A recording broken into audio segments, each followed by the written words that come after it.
the Sultan of Science and Steel, 1782 to 1789.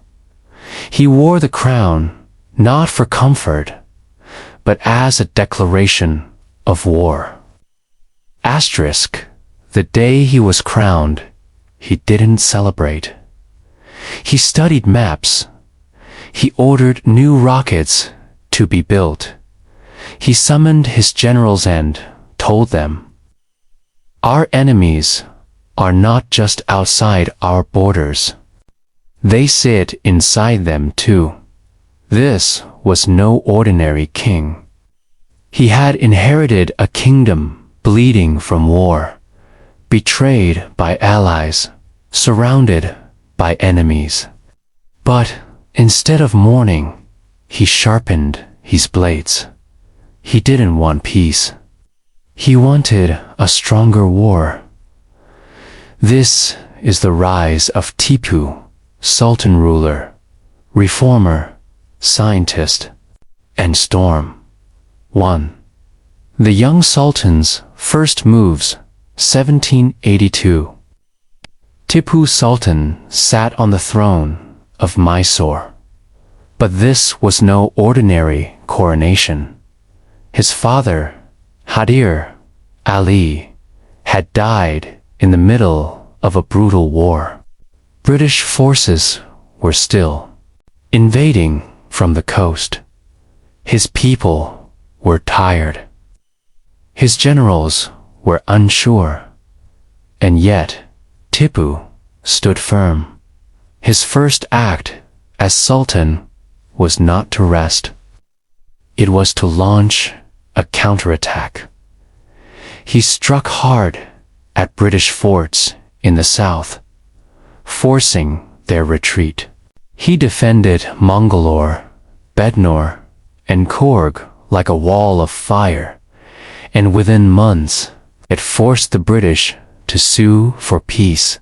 In 1784, the Treaty of Mangalore was Sindri-storing borders, humiliating the East India Company, and proving that Mysore, under Tipu, was unbreakable, too.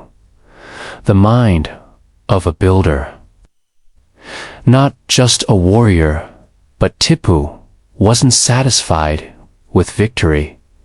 He turned his focus inward to transform Mysore into the most advanced kingdom in India. He reformed the military, replacing old systems with modern ranks and divisions. He established state-run factories to produce arms, uniforms, cannons, and rockets. He introduced a new coinage system and reorganized taxation, mending the grip of corrupt nobles and giving peasants relief. And he did something few rulers dared. He made science a weapon. Tip. You built observatories, hired engineers, welcomed French, Turkish, and Persian experts, and demanded his officers study technology, not just tradition.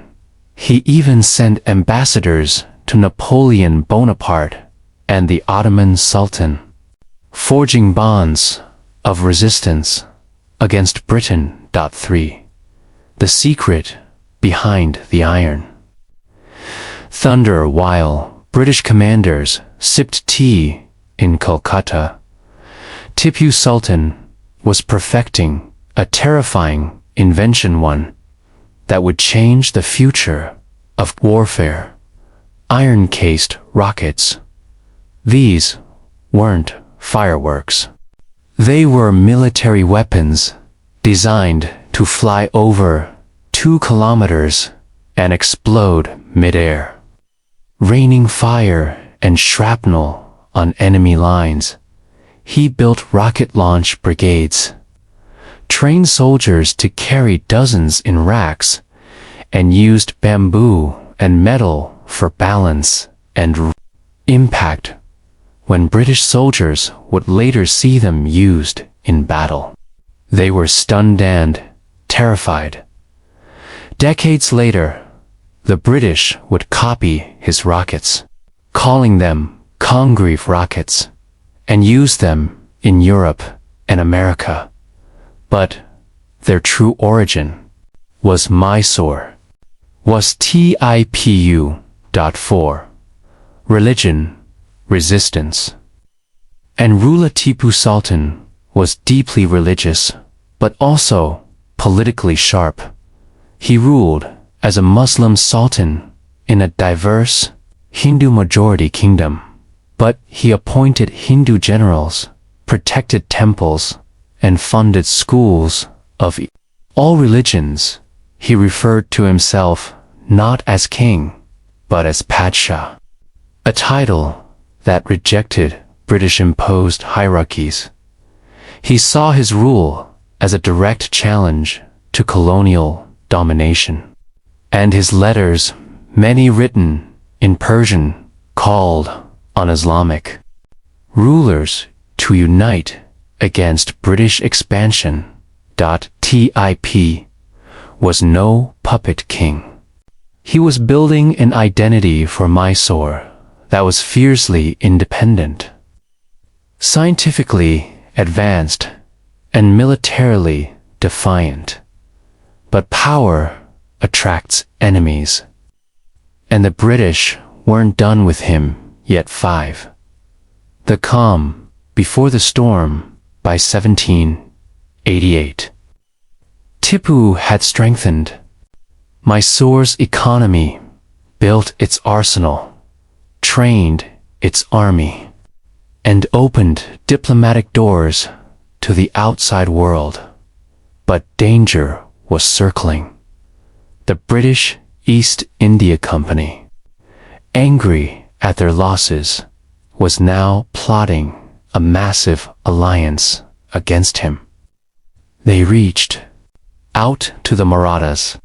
They bribed the Nizam of Hyderabad, and they began gathering troops in secret. And as Mysore prepared for war, a dark whisper began to spread in London. We must crush the tiger before he roars again. Tipu Sultan stood on his palace ramparts in Srirangapatna, overlooking the river and the people he had sworn to protect. He knew what was coming: a greater war, a betrayal from within, and a battle for the very soul of India. But he didn't retreat. He didn't beg. He built more rockets. The British were coming, and Tipu was waiting to be continued in Part 4, the Third Anglo-Mysore War. Betrayals, siege, and the unbreakable roar. Asterisk, it wasn't just the British outside his gates. It was betrayal inside them. Asterisk, they came not with honor, but with betrayal. The British called it a campaign. But for Tipu Sultan, it was war.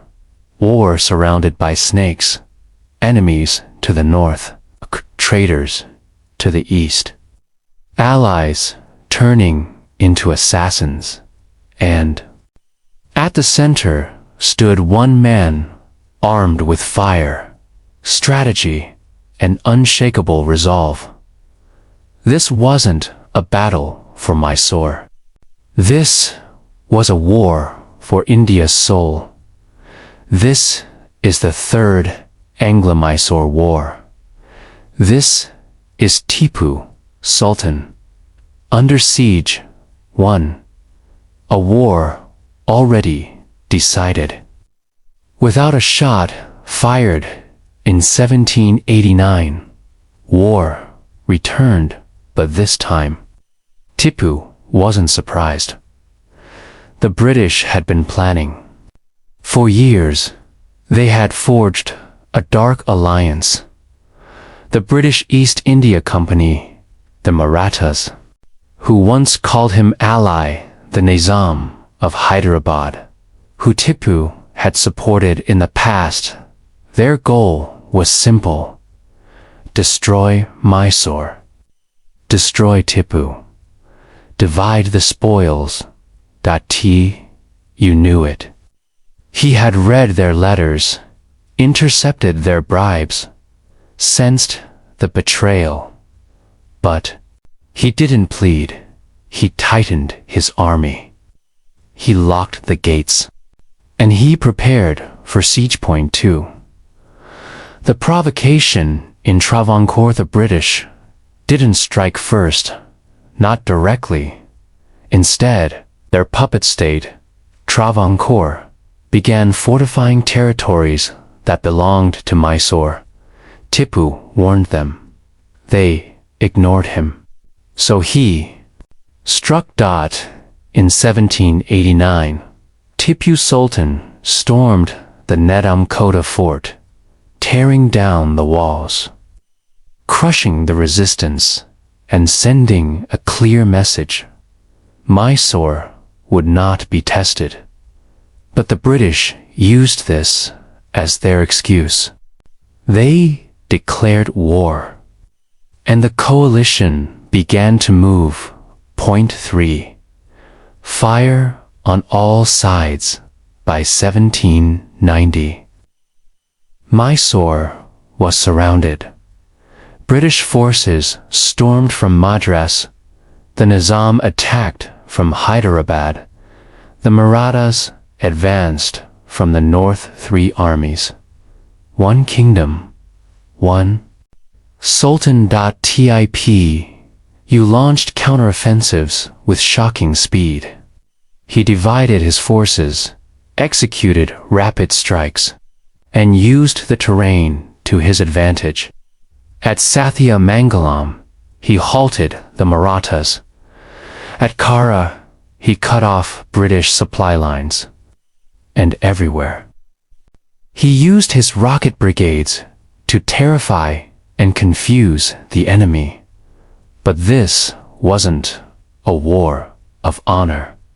This was a war of exhaustion, and Mysore was bleeding. 4. The Siege of Srirangapatna, 1792. British General Lord Cornwallis, CS. The same man defeated in the American Revolution led a massive campaign deep into Mysore territory. He moved swiftly, capturing forts, burning fields, and laying siege to Tipu's capital, Sringapatna.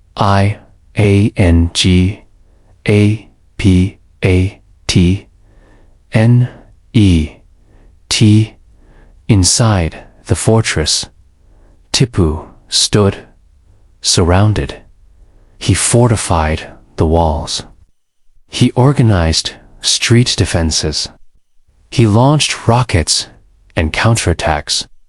From within the city, day and night, British soldiers rode home, terrified of the endless fire. But supplies were running low. Disease spread, and the coalition was tightening the noose. 5. A deal with a dagger behind it. Outnumbered, betrayed, and exhausted, Tipu was forced to negotiate. The British demanded half his kingdom. Worse, they demanded 2 of his sons as hostages.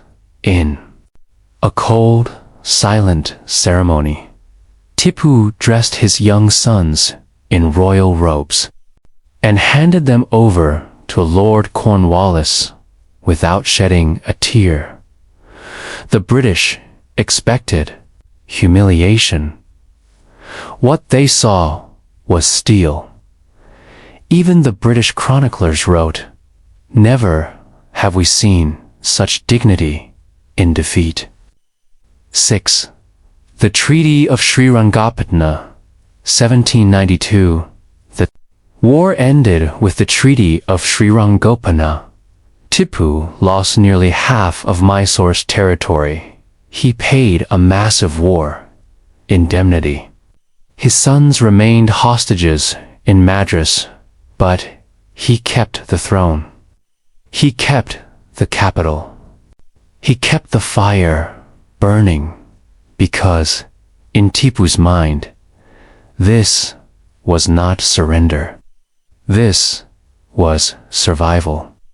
The tiger was wounded, but not dead. Closing suspense, the roar returns for the next years. The British watched him carefully. They expected fear. What they saw was preparation. Tip rebuilt. He trained. He wrote secret letters to Napoleon. Forged new weapons, built stronger walls, and waited. He hadn't given up. He was waiting for one last fight, to be continued in Part 5. The Last Roar of the Tiger, 1792 to 1799 Rebellion, Diplomacy, and Death.